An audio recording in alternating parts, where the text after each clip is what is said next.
nombre es Amisael Vázquez Jerónimo y ahora explicaré el proceso en el que consiste el diagrama de flujo. El diagrama de flujo principalmente vamos a poner el inicio.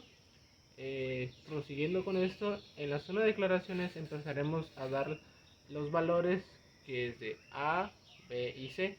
Por lo tanto, también como esto es un ciclo for, vamos a definir que I inicialmente va a ser igual a 0.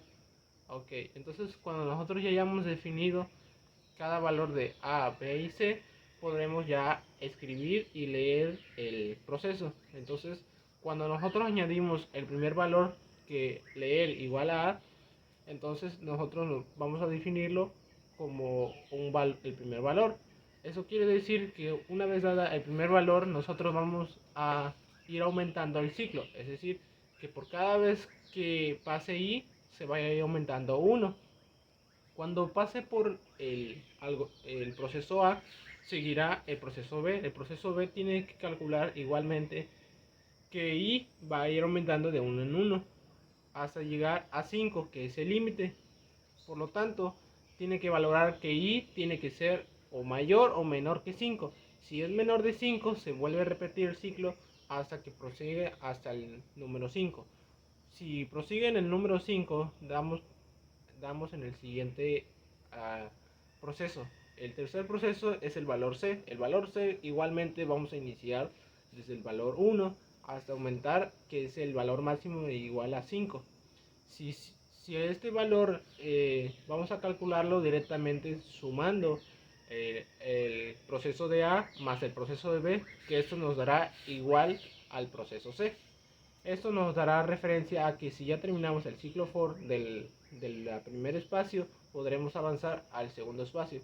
Concluyendo con esto, en el proceso de I irá aumentando de 1 en 1 hasta que tope el límite, que en este caso es 5. Y ya por último describiremos que cerramos el ciclo con fin.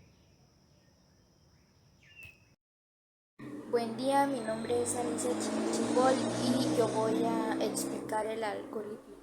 La instrucción nos pide que desarrollemos un algoritmo que permite introducir valores enteros en dos arreglos y 5 posiciones, uno llamado A y el otro llamado B.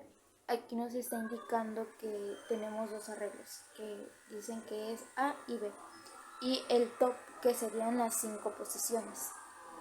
Después nos dice que sumemos los valores depositados índice por índice, es decir, que sume A1 con B1, sume A2 con B2. Eso, los que está dentro de los corchetes, que sería 1 y 2, va a indicar el número de posición.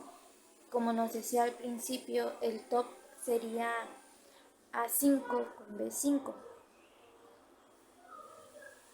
y así sucesivamente.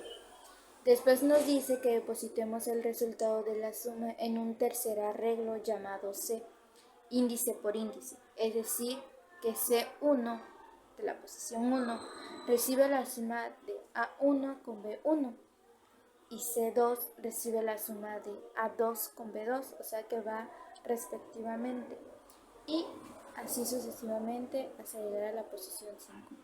Al final se debe imprimir los contenidos de los tres arreglos A, B y C. Primero debemos de definir los vectores que se desean usar. Una vez definidos, se les asigna el valor de la cantidad de los datos que va a almacenar, en este caso 5. Esto se pondrá dentro de los corchetes del lado derecho. Después se hará un ciclo for para recorrer el vector y que se vaya llenando con los datos deseados. Para poder rellenar el vector se tendrá que poner la variable i dentro de los corchetes del vector que se desea llenar. Para que ese dato está la variable i.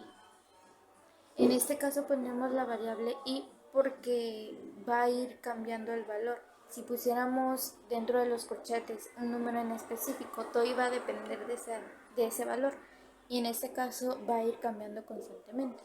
La variable i tendrá que iniciar, en este caso, con un valor de 0, ya que así empieza la numeración de los vectores. Y al finalizar en 5, ya que es el límite que se le asignó, así como lo mencionaba al principio. Posteriormente se hará un ciclo for más para rellenar el vector B. Dentro de este mismo ciclo se hará la suma del vector A y del vector B, las cuales el resultado nos va a dar el vector C, el arreglo C que nos está pidiendo. Finalmente se hace un último ciclo for para poder imprimir los datos de los vectores, siendo que A y B los datos a sumar y el arreglo C los datos de las respectivas sumas. Eso sería todo.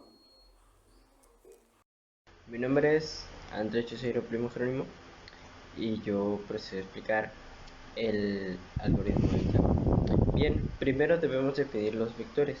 Una vez definidos, debemos de asignar un valor de la cantidad de datos que se vaya a almacenar.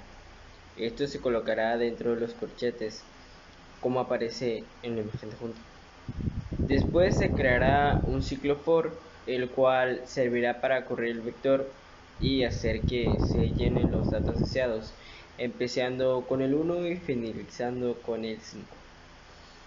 Para poder rellenar el vector, se deberá colocar la variable i, que significa incremento, dentro de los corchetes del vector que se desea llenar.